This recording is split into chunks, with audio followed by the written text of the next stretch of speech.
I'm going to make a video of what a construction zone looks like when you're getting ready to move. That's what I'm making a video of. This is nothing. I will say that the kitchen's coming along rather nicely.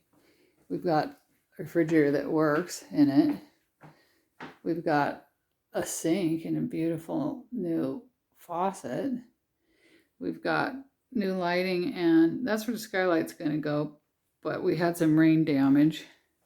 We got our stove placed. It's also white.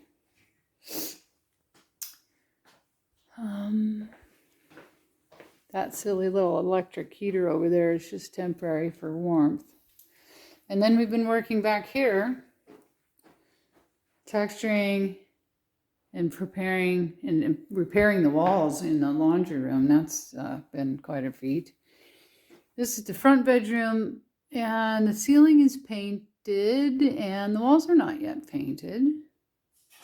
But I think that will happen in this next week or so. And then this has become, the bathroom too.